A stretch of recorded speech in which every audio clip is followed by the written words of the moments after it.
कैसे हैं आप लोग प्यारे स्टूडेंट्स। हम फिर से आपके सामने आ चुके हैं और इस चैप्टर में 20 सवाल बाकी रह गए हैं, उनको और निपटाते हैं, उसके बाद ये चैप्टर समाप्त।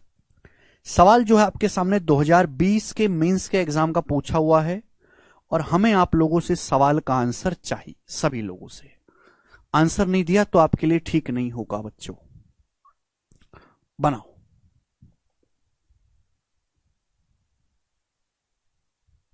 जी सुनिएगा। 46,800 रुपए को एबीसीडी के बीच इस प्रकार बांटा जाता है कि ए और डी के कंबाइंड शेयर का बी और सी के कंबाइंड शेयर से रेशियो 8:5 है। ठीक है। सवाल में साफ साफ बोला गया कि 46,800 रुपए को एबीसीडी के बीच इस प्रकार बांटा गया है कि ए और डी के कंबाइंड शेयर का यानी कि ए प्लस डी और बी और सी के कंबाइंड शेयर का जो रेशियो है यानी कि बी प्लस सी का जो रेशियो है वो 8:5 है, 8:5। आप बोलोगे हां जी सर ये बहुत अच्छी बात है। उसके बाद बोला गया है बी के हिस्से का सी के हिस्से से अनुपात 5:4 है। बी के हिस्से का सी के हिस्से से जो रेशियो है वो 5:4 है, 5:4। आप बोलोगे हां जी सर।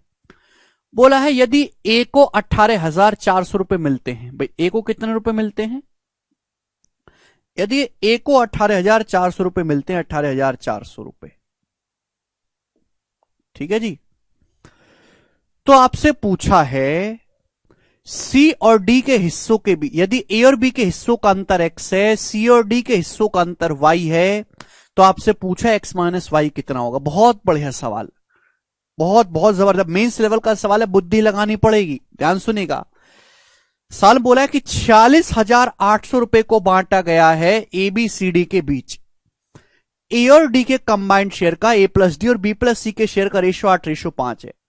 बी और सी के शेयर का रेशियो 5:4 है। मेरे प्यारे भाई, ए को 18,400 रुपए मिले हैं तो आपसे पूछा है यदि ए और बी के शेयर का डिफरेंस एक्स है, सी और डी के शेयर का डिफरेंस वाई है, तो एक्स माइनस वाई। बहुत बेसिक सवाल।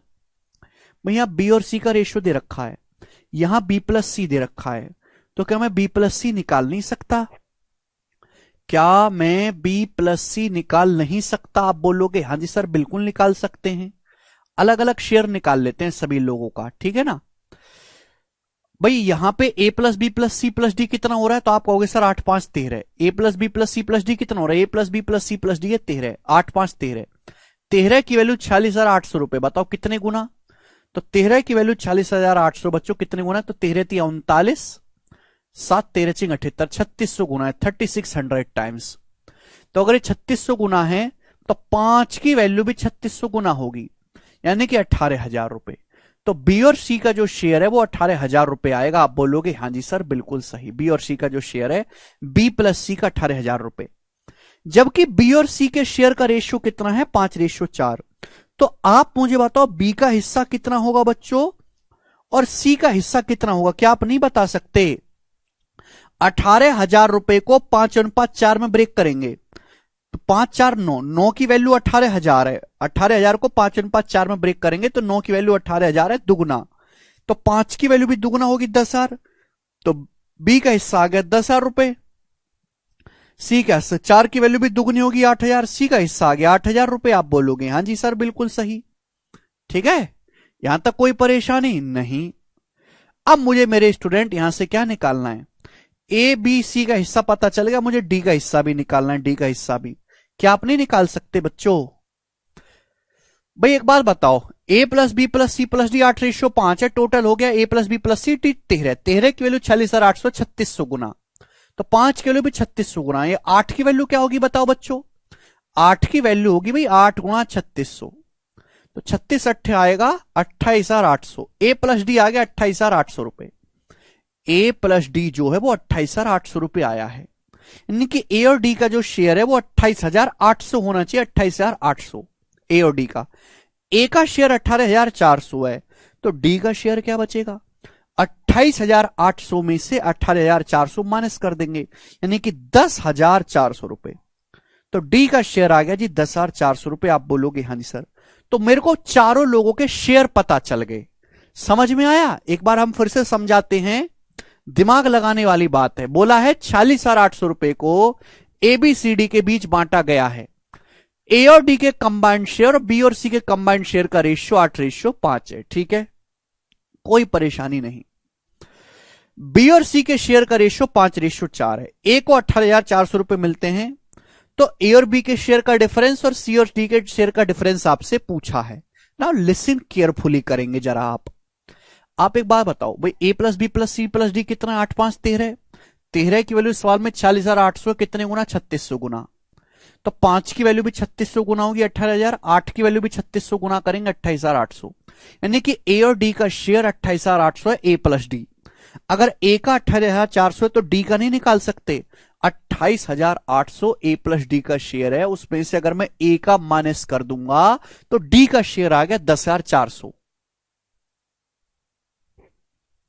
समझ में आया? यहां तक बात समझ में आई? आप बोलोगे हां जी सर बिल्कुल सही समझ में आई है। ठीक, अब 18,000 बी और सी का शेयर है, बी सी का रेशियो 5:4 है, तो 18,000 को 5/4 में बांटेंगे तो बी का शेयर हो गया 10,000, सी का शेयर हो गया 8,000। रेशियो में ब्रेक करते जाना है। बोला ए और बी के शेयर का डिफरेंस एक्स है। ए और बी के शेयर का डिफरेंस कितना है? जवाब दीजिएगा। ए और बी के शेयर का डिफरेंस कितना है? 8400। ए और बी के शेयर का डिफरेंस है 8400। ये आपका एक्स है, एक्स जी।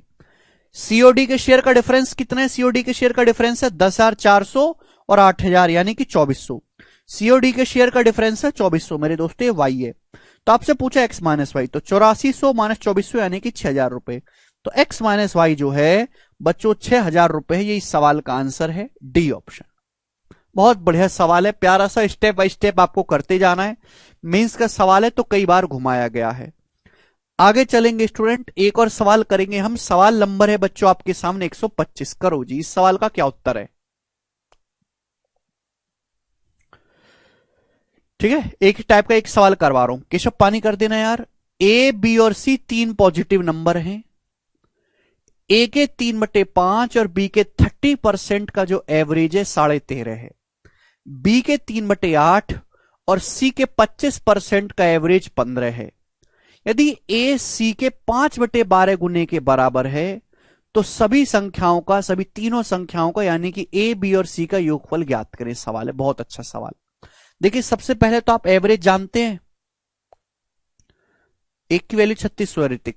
एवरेज जानते हैं, दो संख्याओं का एवरेज है। जैसे कि मैं आपसे कहूं कि दो संख्याएं हैं 5 और 16, उनका एवरेज हो जाता है जोड़ के आधा करना, जोड़ के आधा करना। जैसे मैं आपसे कहूं कि दो संख्याएं 5 और 16 हैं, उनका आपको एवरेज निकालना है। एवरेज का मतलब जोड़ के आधा कर दो, 5 + 16 21, 21 का आधा 10.5, ये होता है एवरेज। जोड़ के आधा कर दो।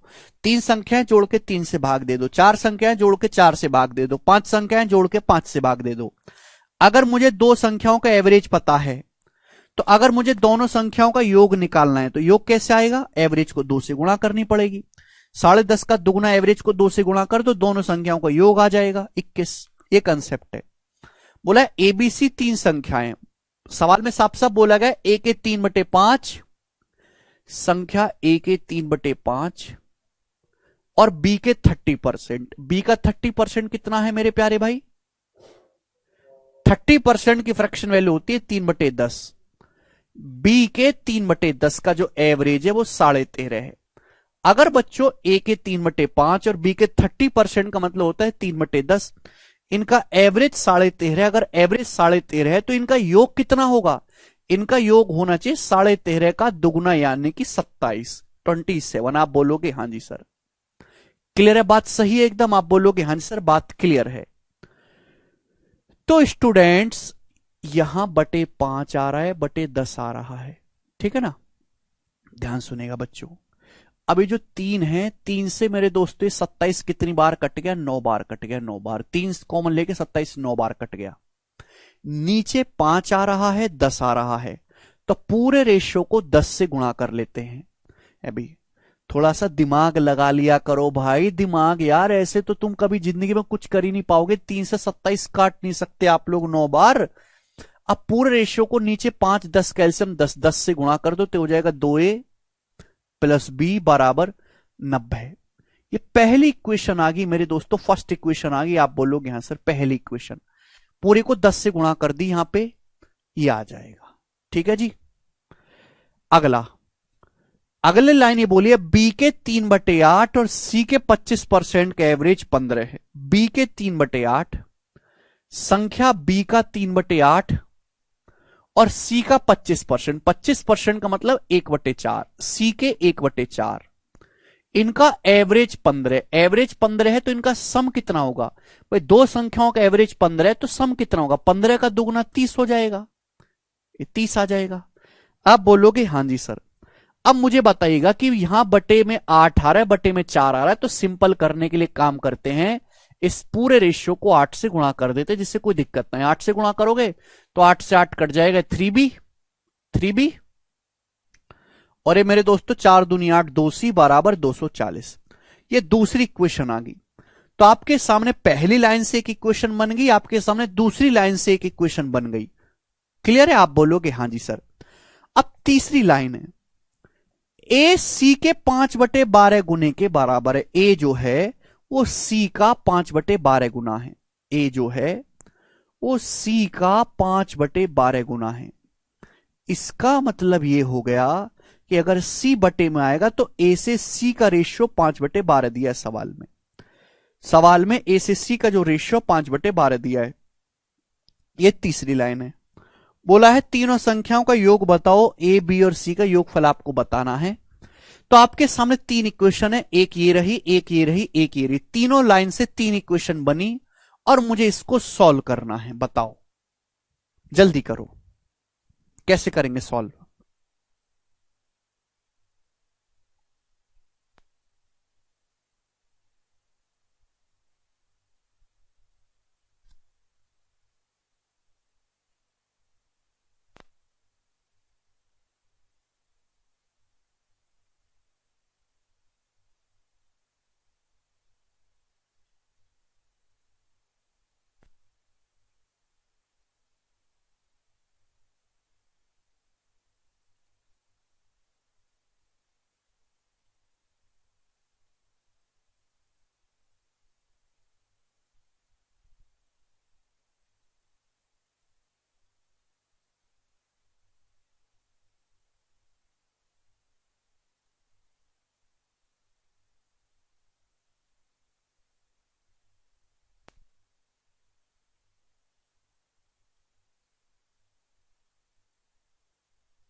आएगा ही नहीं आरती, छोड़ो। बताओ इन तीन इक्वेशन से तीन वेरिएबल कैसे निकालेंगे?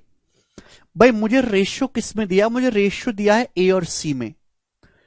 तो मैं इक्वेशन भी ए और सी में बनाता हूं। भाई यहां क्या है? ए और बी है, यहां बी और सी है। अगर मुझे एक इक्वेशन पता चल जाए जो केवल ए और सी में हो तो सॉल्व हो जाएगा जल्दी। क्योंकि मेरे दोस्तों मेरे पास रेशियो ही ए सी का है, तो मुझे बी गायब करना है।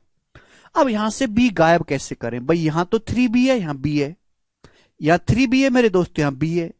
तो एक काम करते हैं, इस इक्वेशन में 3 से गुणा कर देते हैं। क्यों गुणा करी? जिससे कि यहां भी सेम हो जाए, 3b और 3b, और दोनों को घटा देते हैं। इससे फायदा क्या होगा? बी और बी कट जाएगा, केवल ए और सी बचेगा। भाई यहां बी है, यहां 3b है, तो पहली इक्वेशन में 3 से गुणा करके घटा देते हैं। बी कट जाएगा, केवल ए सी में रिश्ता बचेगा। अब देखो 3 दूनी 6a, अब 3b से 3b कट गया। देखो 3 दूनी 6a माइनस, ये क्या बचेगा? 2c, माइनस का 2c बचेगा ना, माइनस किया है, माइनस का 2c बराबर 3b से 3b तो कट गए, 3b, ये 3b कैंसिल आउट हो गया। ये कितना बचा? 90 तिया 270 में से 240 घटाएंगे 30। 90 तिया 270 में से 240 माइनस कर देंगे, 30 आ गया। आप बोलोगे हाँ जी सर। यानी कि इक्वेशन बन गई, 2 से फिर से कट गया, 3a माइनस सी बराबर 15। इक्वेशन बन गई, 2 से काट लेंगे, 3a माइनस सी बराबर 15, ये इक्वेशन आ गई। आप बोलोगे हाँ जी सर। लेकिन यहां ए और सी का मान थोड़ा ना निकला, अब निकल जाएगा बच्चों। बच्चों अगर ए का मान 5 यूनिट है तो सी का मान 12 यूनिट है। ये ए सी का रेशियो एग्जैक्ट वैल्यू थोड़ा ना है। अगर ए की जगह 5 यूनिट रखेंगे तो 5 तिया 15, तो सी की वैल्यू कितनी है 12। तो बच्चों 15 माइनस 12 कितना हुआ, ए की जगह 5 रखेंगे तो सी की वैल्यू कितनी है 12। तो 5 तिया 15 और सी 12, 15 माइनस 12 आ गया बच्चों 3 यूनिट, 15 माइनस 12 3 यूनिट। 3 यूनिट की वैल्यू बच्चों कितनी है 15, 5 गुना। 3 यूनिट की वैल्यू बच्चों 15 है 5 गुना। अगर ये 5 गुना है मेरे प्यारे भाई तो ए का मान भी 5 गुना होगा, यानी कि 5 पंजे 25। सी का मान भी 5 गुना होगा, यानी कि 12 पंजे 60। तो ए और सी की वैल्यू आ गई। समझ में आया? आप बोलोगे हां जी सर बिल्कुल सही। अगर ए और सी की वैल्यू आ गई, अब मुझे बी का मान निकालना है। चाहे आप पहली क्वेश्चन से निकाल लो, चाहे दूसरी क्वेश्चन से निकाल लो, इच्छा आपकी है। बताओ कहां से निकाल दें? अभी मैं इस इक्वेशन से निकाल देता हूं, दूसरी वाली से आप पहली से भी निकाल सकते हैं। अभी आप पहली क्वेश्चन से सॉल्व कर लो, चाहे दूसरी से, इच्छा आपकी। मैं यहां से सॉल्व कर लेता हूं इस वाली दूसरी क्वेश्चन से। भाई सी की वैल्यू है 60, सी की वैल्यू कितनी है 60, ये 60 यहां पे रख दो तो 3b प्लस 60 रख दो, 60 दूनी 120 बराबर 240। तो यहां से मेरे दोस्तों बी का मान क्या आएगा 240 माइनस 120, 120, 120 को 3 से भाग करेंगे 80, तो बी का मान 80 आ गया। बोलो 120 को 3 से, सॉरी 40 आ गया मेरे दोस्तों बी का मान। समझ में आया? 240 माइनस 120, 120, 120 को 3 से भाग करेंगे 40, तो ये आ गया मेरे प्यारे भाई। अब तीनों को योग पूछा है, तीनों को जोड़ दो, 40, 60, 100 और 25, 125, 125 इसका आंसर है। हर एक बालक को बात क्लियर है, समझ पाए हैं?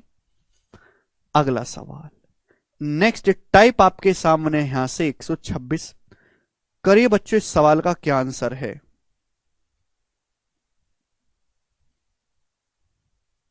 बनाओ बच्चों।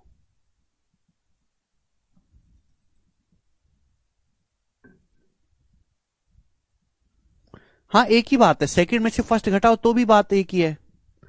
टाइम लगा ना, ये बहुत अच्छा सवाल है, प्री लेवल का सवाल था ये। देखो 126 number question, very very important. देखो इस सवाल की लैंग्वेज इतनी बेहतरीन है कि हर एक एग्जाम में आ चुका है। हालांकि पुराना क्वेश्चन है सीजीएल का तो, लेकिन बाकी अदर एग्जाम में आज भी आता है। बोला है each member of club contributes as much as rupees and as much as पैसा as the members of the club। एक क्लब है, एक लोगों का जो है ग्रुप बना हुआ है, उस क्लब का हर एक मेंबर उतने ही रुपए देता है और उतने ही पैसे देता है जितने क्लब में मेंबर हैं। समझ में आया? क्लब का हर एक मेंबर उतने ही रुपए देगा और उतने ही पैसे देगा जितने क्लब में मेंबर हैं। अगर टोटल कंट्रीब्यूशन 3636 रुपए है, क्लब का टोटल कंट्रीब्यूशन 3636 रुपए है, तो पूछा है क्लब में कितने मेंबर हैं। तो इस सवाल को करने के दो तरीके हैं। पहला तरीका ऑप्शन से, दूसरा तरीका एक्स मान के। अगर मैं ऑप्शन से करूंगा मेरे प्यारे भाई, तो जैसे मैं पहला ऑप्शन पिक करता हूं 60, कि माना क्लब में 60 मेंबर हैं, हर मेंबर 60 रुपए देगा और 60 ही पैसे देगा, 60 पैसे। तो टोटल कलेक्शन कितना हो जाएगा बताओ बच्चों। अगर मैंने मान लेता हूं कि भाई पूछा क्या सवाल में, क्लब में कितने मेंबर है, क्लब में 60 मेंबर है, तो भैया जितने मेंबर होंगे उतने ही रुपए देंगे और उतने ही मेरे दोस्तों पैसे होंगे। तो 60 मेंबर हैं, तो मेरे प्यार भी आप अच्छी तरीके से जानते हैं हर मेंबर 60 ही रुपए देगा, 60 ही पैसे देगा। तो कितना हो जाएगा बच्चों, 60 गुणा 60 3600 रुपए हो जाएगा। आप बोलोगे हां जी सर, प्लस और 60 की 60 में गुणा करेंगे 3600 पैसे। अब 1 रुपए में 100 पैसे होते हैं, 3600 पैसे को रुपए में कन्वर्ट करना है तो 100 से भाग देंगे 36 रुपए। तो यानी कि 3636 रुपए बन गया कि नहीं बन गया? हां जी बन गया, सेटिस्फाई हो गया, यानी कि यही आंसर है, खत्म।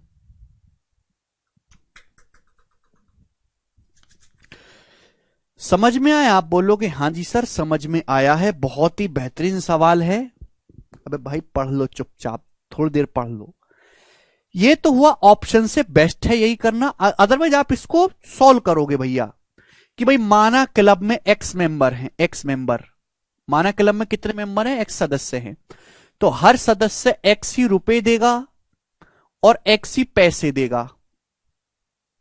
तो भाई एक्स, एक पैसे में, एक पैसे का मतलब होता है 1/100 रुपए, ये होता है कि 1 रुपए में 100 पैसे होते हैं। तो एक्स पैसे का मतलब है, एक्स पैसे का मतलब है पी मतलब पैसा, x/100 रुपए, यानी कि हर मेंबर x रुपए देगा और x पैसे देगा, तो x पैसे को हम क्या कहेंगे, x/100। तो 100x plus x, 101x/100, club का हर मेंबर इतने रुपए देगा, क्लब का हर मेंबर इतने रुपए देगा भाई, क्लब का हर मेंबर इतने रुपए देगा, हर मेंबर इतने रुपए देगा। क्लब में मेंबर कितने हैं, क्लब में x मेंबर हैं, अगर एक मेंबर इतने रुपए दे रहा है तो x मेंबर कितने देंगे, मल्टीप्लाई बाई x, और इसी की वैल्यू सवाल में 3636 रुपए के बराबर दी है। तो यहां पे पैसे को रुपए में कन्वर्ट करना है, 101 से 3636 36 बार कटेगा, तो एक्स स्क्वायर आ जाएगा जी, एक्स गुणा एक्स स्क्वायर बराबर आ जाएगा 3600, अंडर रूट लेंगे तो x की वैल्यू यहां से आ जाएगी 60। 60 सवाल का आंसर है। सवाल की लैंग्वेज पढ़ो, लैंग्वेज में दिया हुआ है, अपनी मर्जी से नहीं किया है कुछ। ये 127 अगला टाइप आपके सामने, बहुत इंपॉर्टेंट टाइप है ये, 2 सवाल करवाऊंगा इस टाइप के, करो बच्चों जल्दी करो।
जी सुनो, in a coloured picture of red and green, एक कलर पिक्चर है रेड और ग्रीन कलर की, रेड और green colour is used in the ratio 2:3।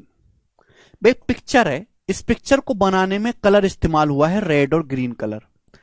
इस पूरी पिक्चर को बनाने में, इस पूरी पिक्चर को रेड और ग्रीन कलर का इस्तेमाल हुआ है, किस रेशियो में, 2:3 के रेशियो में, यानी कि रेड कलर अगर 2 ग्राम लगा है तो ग्रीन कलर 3 ग्राम लगा है, ठीक है ना।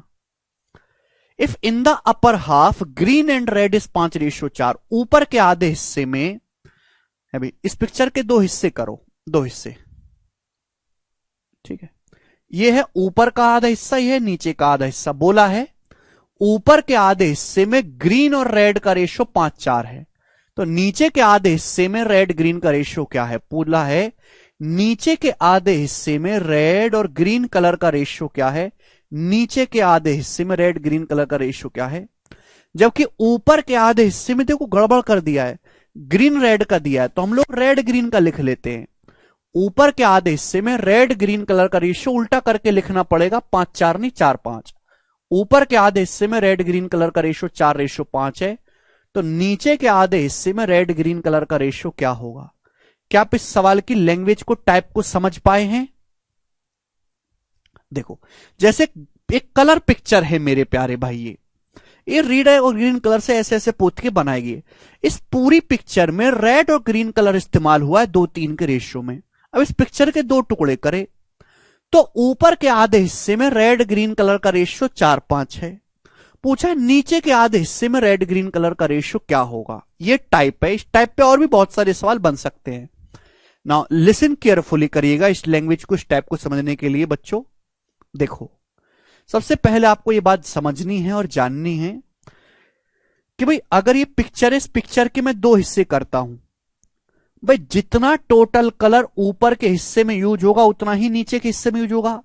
अगर सपोज ऊपर टोटल 1 ग्राम कलर लगा है, 1 ग्राम, तो नीचे भी 1 ग्राम कलर लगना चाहिए। और पूरी पिक्चर में कितना कलर लगना चाहिए, फिर 2 ग्राम कलर लगना चाहिए। 2 ग्राम, आप बोलोगे हां जी सर बिल्कुल सही, 2 ग्राम। लॉजिक क्लियर हुआ? आप बोलोगे हां जी सर क्लियर हुआ लॉजिक। ये लॉजिक है। आप बताओ भाई, एक पेंटर है, वो पेंटिंग बनाता है, ये उसकी पेंटिंग की पूरी पिक्चर है, कागज है। वो कहता है कि मैं ऊपर के हिस्से में 50 ग्राम कलर लगाऊंगा टोटल, तो नीचे के हिस्से में भी 50 ग्राम लगाना पड़ेगा। तो पूरी पिक्चर में टोटल कितना कलर लगेगा? पूरी पिक्चर में टोटल लगेगा 100 ग्राम कलर। पूरी पिक्चर में टोटल कितना कलर लगेगा? 100 ग्राम, यानी कि दुगना। This is the concept. यही कंसेप्ट होगा कि नहीं होगा? अरे हां या ना? तो यानी कि मेरे दोस्तों, ऊपर जितना है नीचे जितना है, पूरी पिक्चर में उसका दुगना होना चाहिए टोटल। समझ में आया? पूरी पिक्चर में उसका दुगना होना चाहिए। आप बोलोगे हां जी सर यही काम करना है, यानी कि ऊपर के हिस्से में जितना कलर है नीचे के हिस्से में भी उतना ही होना चाहिए, और पूरी पिक्चर में उसका दुगना होगा। भाई ऊपर अगर एक्स है तो नीचे भी एक्स ग्राम लगेगा, तो टोटल पिक्चर में 2x ग्राम लगेगा। यही लॉजिक है। समझ में आया? आप बोलोगे हां जी सर। अब इस बात को पूरा करने के लिए आप हमें एक सुझाव दो कि अगर हमें दो चीजों को बैलेंस करना है तो सबसे पहले उनको इक्वल बनाया जाए। दो चीजों में अगर रिलेशन बिठाना है तो पहले उनको इक्वल बनाया जाए। भैया टोटल कितना है? टोटल है 4 और 5 9, जबकि यहां टोटल है 2 और 3 5। ही गलत बात है। तो 9 और 5 को सेम कर लेते हैं, 45 45। 9 5 को बराबर कर लेते हैं पहले। भाई यहां 5 है, ये 9 है, तो 9 5 को 45 45 करने के लिए हम 5 से गुणा कर देंगे पूरे रेशियो को। 5 चौक 20, 5 पंजे 25, ये हो जाएगा 5 चौक 20, 5 पंजे 25। आप बोलोगे हां जी सर बिल्कुल सही। यहां भी मेरे दोस्तों 5 है, 5 को 45 बनाने के लिए 9 से गुणा कर देते हैं। 9 दूनी 18, 9 तीय 27। आप बोलोगे हां जी सर बहुत बढ़िया, कोई प्रॉब्लम इसमें नहीं है। अब देखो मैंने सेम बना लिया, यहां भी 45 बना लिया, पूरी पिक्चर में भी 45 है। गलत बात है भाई, ऐसा थोड़ा ना होगा। सबसे पहले तो मैं इक्वली बनाना, उसके बाद अपने हिसाब से करना। अगर ऊपर 45 है तो नीचे भी 45 होना चाहिए। पूरी पिक्चर में कलर लगेगा 90। अगर ये 45 है तो इसको 90 बनाना है चाहिए हमको, तो इसको हम 2 से गुणा कर देंगे प्यारे भाई। किससे मल्टीप्लाई कर देंगे? 2 से। ऊपर अगर 45 किलोग्राम वजन है, नीचे भी 45 ग्राम, तो टोटल पिक्चर में कितना होना चाहिए? 90 ग्राम कलर लगना चाहिए। तो पहले हमने बराबर बनाया, फिर हमने इसको 2 से मल्टीप्लाई कर दिया। आप बोलोगे हां जी सर, यानी कि 36:54। 18 दूनी 36:54। ये सर नो, यही लॉजिक आपको समझना है। यानी कि मैं ये कह सकता हूं बच्चे, अगर पूरी पिक्चर में 36 ग्राम रेड कलर लगा है तो ऊपर के हिस्से में 20 लगा है, तो नीचे के हिस्से में कितना लगा होगा? 36 में से 20 माइनस कर दो, नीचे लगा होगा 16। ऊपर के हिस्से में अगर 25 लगा है ग्रीन कलर, पूरे में 54 है, तो नीचे कितना लगा होगा? 54 में से 25, पूरी पिक्चर में 54 ग्रीन कलर लगा है, 54। ऊपर 25 लगा है तो नीचे कितना लगा होगा? 54 माइनस 25 27, यानी कि 16:27 इस सवाल का, सॉरी 54 माइनस 25 ये 29 आएगा, सॉरी 29। 16:29 इस सवाल का आंसर है। डी ऑप्शन सही है। खत्म। क्या आप लॉजिक पकड़ पाए इन सवालों का? आप बोलोगे हां सर ये तो बहुत ही अच्छा लॉजिक है। एक सवाल स्टूडेंट हम और करेंगे, ऐसा ही बताइएगा, जल्दी से करो, बनाओ जल्दी से।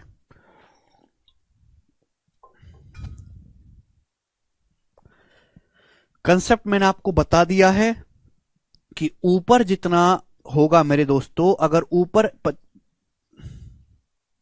नहीं, अब दोबारा नहीं बताऊंगा मैं इस बात को, एक और सवाल करेंगे। चलो बनाओ।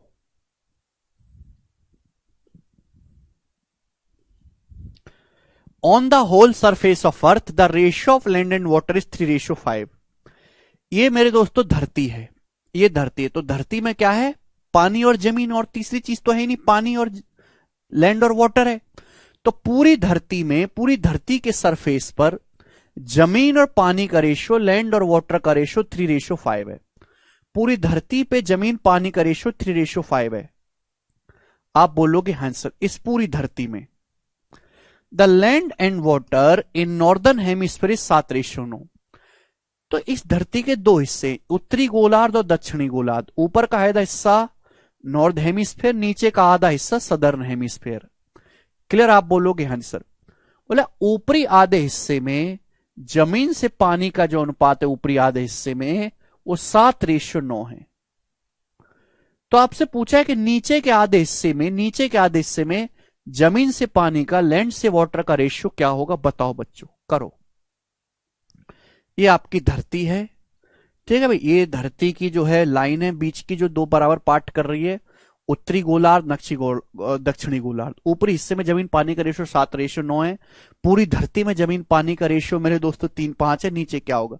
सेम वैसा ही सवाल। भाई आपको समझना चाहिए कि भाई अगर ये धरती है, ऊपर अगर टोटल वजन 7, 9, 16 है, अगर ऊपर 7, 9, 16 है, तो भाई नीचे भी 16 होना चाहिए, पूरी धरती में होना चाहिए 32। ये लॉजिक होगा। अगर ऊपर 7, 9, 16 है तो नीचे भी 16 होना चाहिए, पूरी धरती में होना चाहिए 32। तो सबसे पहले हम इनको इक्वल बनाएंगे। अगर यहां 7, 9, 16 है तो यहां भी 16 बनाने के लिए 2 से गुणा कर देते। 3, 5, 8, 8 दूनी 16, सेम कर लिया। भाई ये भी 7, 9, 16 हो गया, ये भी 16 हो गया, लेकिन सेम थोड़ा ना है भाई। अगर यहां 16 है तो नीचे 16, पूरी धरती का वजन 32 होना चाहिए, तो 2 से गुणा और कर लेते हैं, तभी तो होगा। ये 16 और ये टोटल कर लिया मैंने 32। तो भाई 2 दूनी 4, 4 से गुणा करी मैंने, 4 से अंदर गुणा करेंगे, 4 तिया 12, 4 पंजे 20, ये हो गया 12:20। समझ में आया? आप बोलोगे हाँ जी सर, आ गया। यानी कि पूरी धरती में अगर जमीन 12 है तो ऊपर के आधे हिस्से में 7 है, नीचे क्या होगी? 12 में 7 घटाओगे 5। पूरी धरती में पानी 20 है तो ऊपर के हिस्से में 9, नीचे क्या होगा? 11। 20 - 9 11, 5:11 इसका आंसर है। ठीक है, आगे चलते हैं। टाइप ओवर, दो क्वेश्चन करा दे इस टाइप के। अगला टाइप, सवाल नंबर 129, बहुत प्यारा सवाल है ये वाला। करिए जरा इस सवाल को, क्या होगा जी आंसर? फटाफट बनाओ। A stall sells popcorn and chips in packet of 3 size, large, super and jumbo. एक स्टॉल है, वो पॉपकॉर्न बेचता है और चिप्स बेचता है। भाई एक खोखे वाला है, वो पॉपकॉर्न बेचता है और चिप्स बेचता है।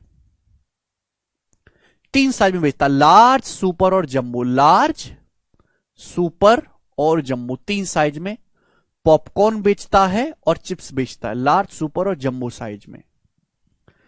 The number of large, super and jumbo packets in it stock are in the ratio 7:17:16 for popcorn.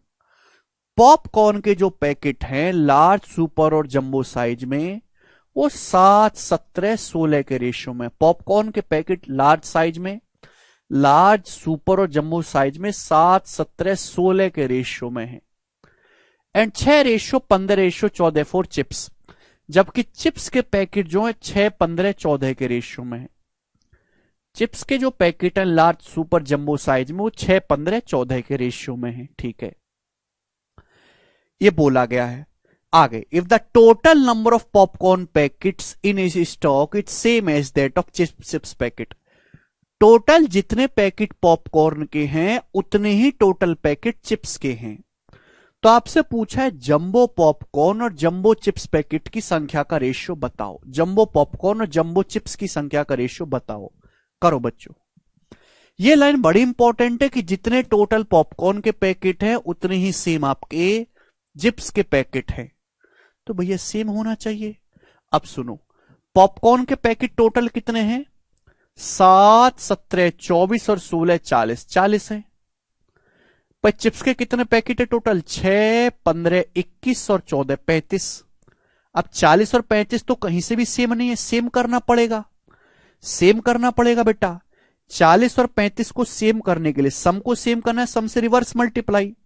40, 35 का रेशियो है 8:7, रिवर्स मल्टीप्लाई ऊपर 7 से गुणा, नीचे 8 से गुणा, यानी कि सेम करने के लिए मेरे दोस्त यहां 7 से गुणा कर देते हैं स्टूडेंट, और यहां 8 से गुणा कर देते हैं। आप बोलोगे हाँ जी सर बिल्कुल सही, कोई प्रॉब्लम नहीं है। तो अब देखो मैंने जंबो, ये जो चिप्स के पैकेटों की संख्या और पॉपकॉर्न के पैकेटों की संख्या को बराबर कर दिया, क्योंकि सवाल में बोला था, अपनी मर्जी से नहीं किया, सवाल में बोला था। बोला number of jumbo popcorn and jumbo chips packet. Jumbo popcorn और जंबो चिप्स के पैकेट की संख्या का रेशियो। जंबो पॉपकॉर्न है कितने, 16 सत्ते 112, और चिप्स कितनी है, चिप्स कितनी जंबो की, 14 अट्ठे 112, 14 अट्ठे 112। इनका रेशियो आपसे पूछा तो 1:1 आ जाएगा, ये आंसर है 1:1, एकदम करेक्ट आंसर है। सब बच्चे समझ पाए। अगला टाइप, ठीक है स्टूडेंट, अगला टाइप मैं आपको करवाऊंगा, बहुत प्यार से समझिएगा। 2 क्वेश्चन करवाऊंगा, दोनों ही क्वेश्चन बहुत शानदार है, मतलब इंपॉर्टेंट सवाल है। देखते हैं कितने बालक इसको कर पाएंगे। बनाओ बच्चों, क्या उत्तर है।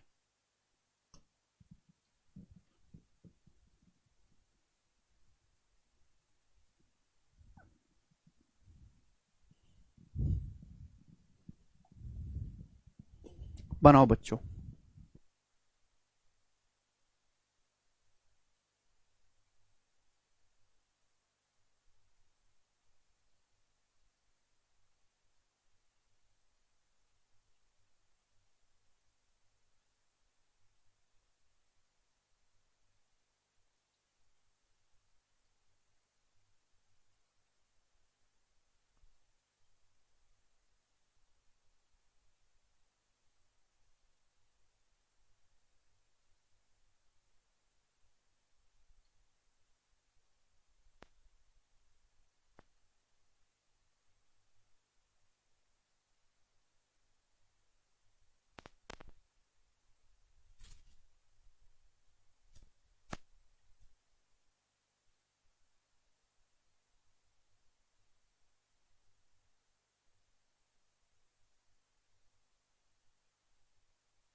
ए बी सी अपनी इनकम का 80, 85 और 75% खर्च करते हैं।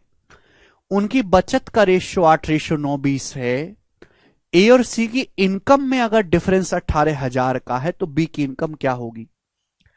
2 सवाल इस टाइप के, एक मैं आपको करवाऊंगा, एक आप खुद से करेगा। 3 बंदे हैं ए बी और सी। सवाल में साफ साफ दिया हो कि उनकी सेविंग का रेशियो, 3 बंदे ए बी सी, उनकी बचत का रेशियो आपको दिया है 8:9:20। अब देखो, ए अपनी इनकम का 80% खर्च करता है, बी 85% खर्च करता है, सी 75% खर्च करता है। ए और सी की इनकम में 18,000 का डिफरेंस है, बी की इनकम पूछी है। मतलब सवाल सॉल्व करने के लिए मुझे ए बी और सी तीनों की इनकम का रेशियो निकालना है। जब तक इनकम का रेशियो नहीं निकलेगा सवाल सॉल्व नहीं होगा। अब बताओ इनकम का रेशियो निकालेंगे कैसे। अब बताओ ध्यान से सुनिएगा भाई, इनकम बराबर होता है एक्सपेंडिचर प्लस सेविंग। अगर आदमी का खर्चा हटा दो तो बचत बचेगी। ये जो बंदा ए है ये 80% खर्च करता है, जो पहला बंदा है वो 80% खर्च करता है। आपको तो सवाल में बचत दी है ना, पहला जो बंदा है मेरे प्यारे भाई वो 80% खर्च कर रहा है अपनी इनकम का, तो बचत कितनी कर रहा है वो 20%। अगर कोई आदमी अपनी इनकम का 80% खर्च कर रहा है तो आदमी पहला ए अपनी इनकम का 20% बचत कर रहा है। 20% का मतलब होता है 1/5, यानी कि अगर ए की इनकम 5 है तो वो 1 की बचत कर रहा है, 1 की बचत कर रहा है ए 8, बचत कितनी कर रहा है 8, तो 1 की वैल्यू 8 है तो 5 की वैल्यू कितनी है 40, यानी कि ए की जो इनकम है 40 है, 40 का 20% 8 बचत है। ऐसे ही बी, जो बंदा बी है वो 85% खर्चा कर रहा है। अगर 85% खर्चा कर रहा है तो बी बचत कितनी कर रहा है, 100 में से 85 घटाओ 15% बचत कर रहा है। 15% की जो फ्रैक्शन वैल्यू वो 3/20 है, यानी कि अगर बी की इनकम 20 है, बी 20 रुपए इनकम कमा रहा है तो उसकी जो है बचत 3 है। बी की बचत है कितनी 9, 3 की वैल्यू 9 है 3 गुना, तो 20 की वैल्यू भी 3 गुना होगी यानी कि 60। तो मैं ये कह सकता हूं मेरे प्यारे भाई कि जो बी की इनकम है वो 60 है। अब जो बंदा सी है वो 75% खर्च कर रहा है। अगर सी 75% खर्च कर रहा है तो सी बचत कितनी कर रहा है 25%। सी 25% बचत कर रहा है, 25% की फ्रैक्शन वैल्यू 1/4, यानी कि सी की इनकम 4 है तो सी बचत कर रहा है 1 की, जबकि सी बचत कितनी कर रहा है 20, 1 की वैल्यू 20 है तो 4 की वैल्यू 80 है, 80। आप ऐसे भी सोच सकते हो कि भाई सी 75% खर्च कर रहा है तो सी बचत कर रहा है 25% अपनी इनकम का, सी बचत कर रहा है 20, तो 25% की वैल्यू 20 है, इनकम होता है 100%, तो 100% की वैल्यू 4 गुना कर देंगे 80 आ जाएगी। आप ऐसे भी सोच सकते हैं, ठीक है जी। तो यहां से आपने इन सेविंग का रेशियो दिया है और आपने बच्चों क्या निकाल लिया, ये यहां से कैलकुलेशन करके इनकम का रेशियो निकाल लिया, बस रेशियो निकल गया, सवाल सोल्व। ए और सी की इनकम का डिफरेंस 18,000 है। ए और सी की इनकम का डिफरेंस कितना है 40 और 80 का डिफरेंस कितना है 40, 40 की जो वैल्यू सवाल में 18,000 है। बोला बी की इनकम कितनी है 60 यूनिट, 60 की वैल्यू आपसे पूछिए, क्या आप नहीं कर सकते 60 की वैल्यू आपसे पूछिए। 40 से 60 कितने गुना है 1.5 गुना है भाई, तो 18,000 का भी 1.5 गुना होगा 27,000 रुपए, 27,000 रुपीज बी की इनकम है और यही सवाल का आंसर है सी ऑप्शन। समझ पाए, ठीक है। अगला 131 नंबर सवाल ऐसा ही है, खुद से ट्राई करिएगा आप लोग। आपको सवाल करवाऊंगा 132वां, बताओ जी इस सवाल का क्या आंसर है, फटाफट करेंगे। बहुत बहुत इंपॉर्टेंट सवाल है ये वाला सवाल, मतलब 2016 के मेंस का ये वाला क्वेश्चन है। उसके बाद भी सवाल आगे भी आता रहा है बट थोड़ा और इजी डाटा के साथ, ये बहुत अच्छे डाटा का सवाल है। देखते हैं कितने बालक इस सवाल को कर पाएंगे। बनाओ बच्चों। बोला है 15,025 रुपए को बांटा गया है सुनील, अनिल और जमील के बीच। 15-25 रुपए को बांटा गया सुनील, अनिल और जमील के बीच बांटा गया, सच दैट 22 रुपए, 35 रुपए, 48 रुपए be diminished from their share respectively, the remaining sum shall be in the ratio 7:10:13। 15,525 रुपए को सुनील, अनिल और जमील के बीच इस प्रकार से बांटा गया है। 15,525 रुपए को 3 लोगों में बांटा गया टोटल, इस तरीके से बांटा कि सुनील के शेयर से अगर मैं 22 रुपए कम कर दूं, भाई सुनील को जितना पैसा मिला है अगर मैं सुनील के हिस्से को 22 रुपए कम कर दूं, अनिल के शेयर को मैं 35 रुपए कम कर दूं, 35 रुपए, और जमील के शेयर को मैं कितना कम कर दूं 48 रुपए कम कर दूं, जमील के शेयर को 48 रुपीस कम कर दूं, तो अब जो है सुनील, अनिल और जमील के पास जो पैसा बचेगा, जो शेष रकम होगी वो 7:10:13 के रेशियो में होगी, जो बची रकम है। ठीक, बोला यदि उनके ओरिजिनल शेयर में 16, 77 और 37 रुपए जोड़ दिए जाएं तो रेशियो क्या होगा, प्राप्त राशि का रेशियो क्या होगा।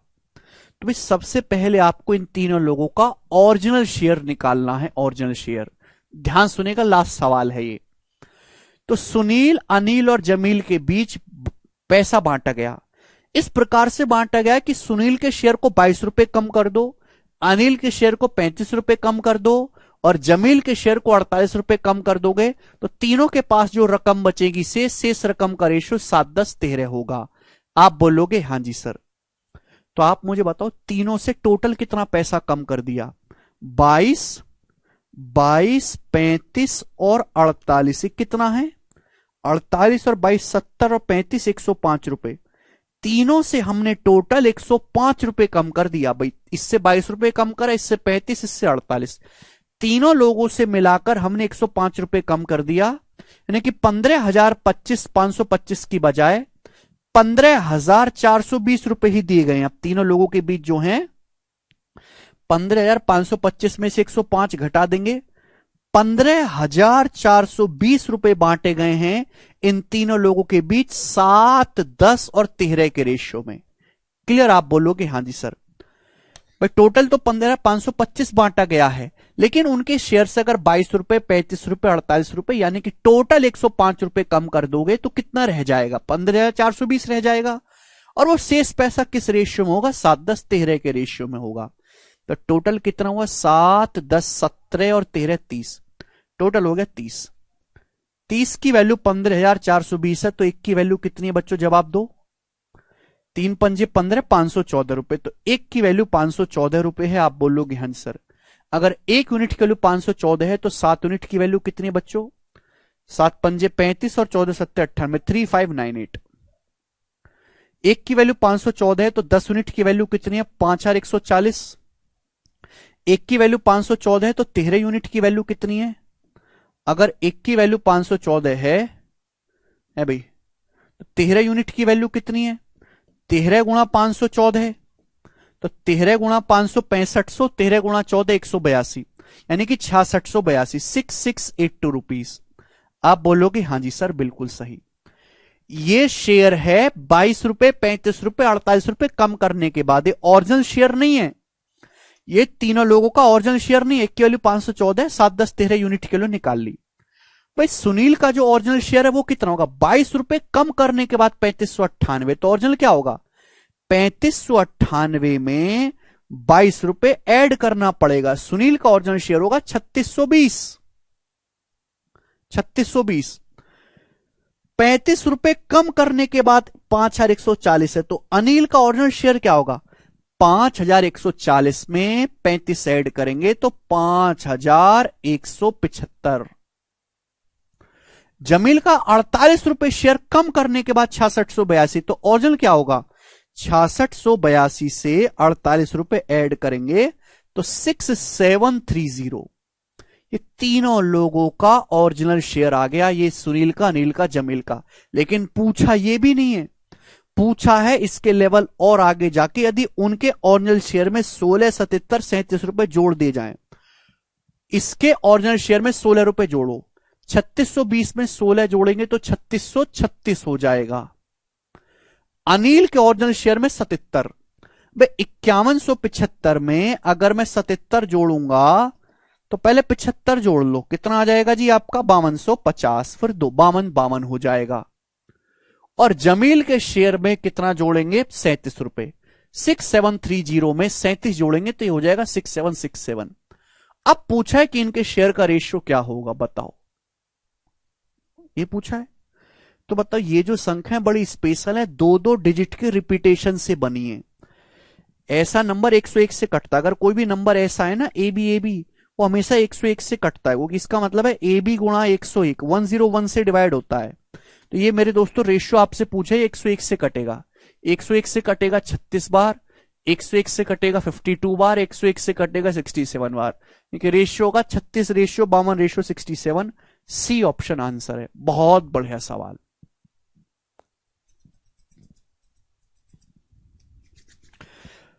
तो लिटिल बिट कैलकुलेशन ये आपको करना ही पड़ेगा, इसके अलावा आपके पास और कोई रास्ता नहीं है।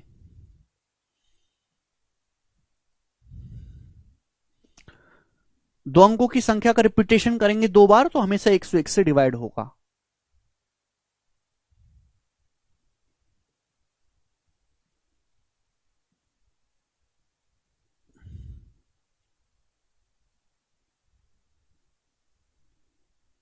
ठीक है, एक बार फिर से रिपीट करके देखिएगा, इसको आपको समझ में आएगा, मजेदार क्वेश्चन है।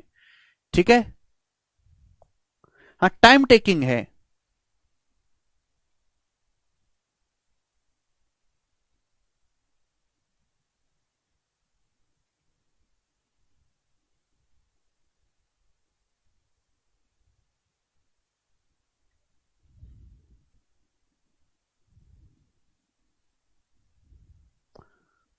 ठीक है, चलो तो आज हम इतना ही छोड़ते हैं मेरे प्यारे भाई, और इसके आगे जो है फिर हम ये एक कल में 1 घंटे की क्लास लूंगा और फिर जो आपका टाइम एंड वर्क हम शुरू करेंगे इसके बाद। ठीक है, एग्जाम में भी इतना ही बड़ा करना पड़ेगा और कोई रास्ता नहीं, बस थोड़ा सा आपको कैलकुलेशन, तो कोई लॉजिक तो इसमें ऐसा कोई खास है नहीं। ठीक है, चलेगा, आज हम इतना ही छोड़ेंगे दोस्तों, बाय।